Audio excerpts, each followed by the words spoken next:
जय भीम। आइए देश के पहले चुनाव की दो घटनाएं सुने। पहली दुखद घटना बाबा साहब के उत्तरी बॉम्बे से चुनाव हारने से जुड़ी है। इस वीडियो में हम जानेंगे आखिर क्या हुआ था। चुनाव में आखिर ऐसी क्या धांधली हुई थी कि बाबा साहब के द्वारा चुनाव याचिका दायर कर चुनाव आयोग को चैलेंज करना पड़ा।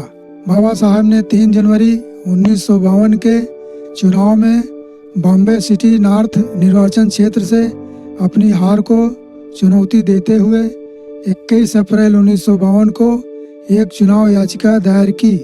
उन्होंने अनियमितताओं का दावा किया और चुनाव आयोग के सामने अपना मामला पेश किया। आखिर क्या था पूरा मामला, इस वीडियो में जानेंगे।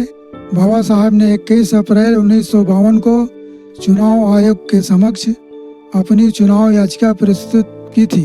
उन्होंने जनप्रतिनिधित्व अधिनियम 1951 की धारा 81 के अंतर्गत 3 जनवरी 1952 को बॉम्बे शहर उत्तर निर्वाचन क्षेत्र से लोकसभा चुनाव को रद्द करने के लिए चुनाव याचिका दायर की थी। इसमें उन्होंने कुछ इस तरह का वर्णन किया था। बाबा साहब ने चुनाव याचिका में अपनी बात बहुत ही स्पष्ट और सटीक ढंग से रखी थी।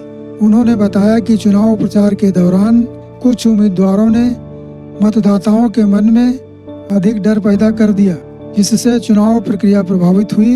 बाबा साहब ने कहा कि चुनाव के दौरान कुछ उम्मीदवारों ने मतदाताओं को एक ही उम्मीदवार के पक्ष में दोनों मतपत्र डालने के लिए उकसाया।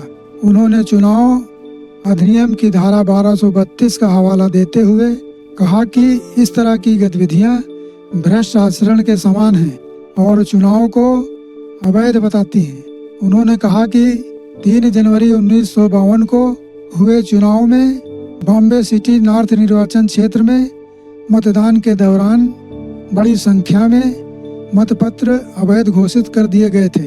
चुनाव आयोग द्वारा 39,000 वोट गलत तरीके से डाले गए थे। उन्होंने बताया कि इस भ्रष्ट प्रचार के कारण 39,000 से अधिक वोट गलत तरीके से डाले गए थे, जिससे चुनाव परिणाम प्रभावित हुआ और उन्होंने अपनी हार का कारण इस भ्रष्ट प्रचार को बताया। बाबा साहब ने कहा कि शहर में कांग्रेस का प्रदर्शन बहुत ही खराब रहा और समाजवादियों और अनुसूचित जाति संघ के पक्ष में भारी मतदान हुआ। उन्होंने आरोप लगाया कि कांग्रेस ने चुनाव परिणामों में हेर फेर किया और इसकी जांच की मांग की। उन्होंने अपनी याचिका में मांग की कि इस चुनाव को अवैध घोषित किया जाए और दोबारा चुनाव कराया जाए। इस प्रकार बाबा साहब ने अपनी याचिका में चुनावी भ्रष्टाचार और अनुचित प्रभाव के खिलाफ कड़ा रुख अपनाया और न्याय की मांग की। ये हाल उस व्यक्ति का है जिसने देश का संविधान लिखा।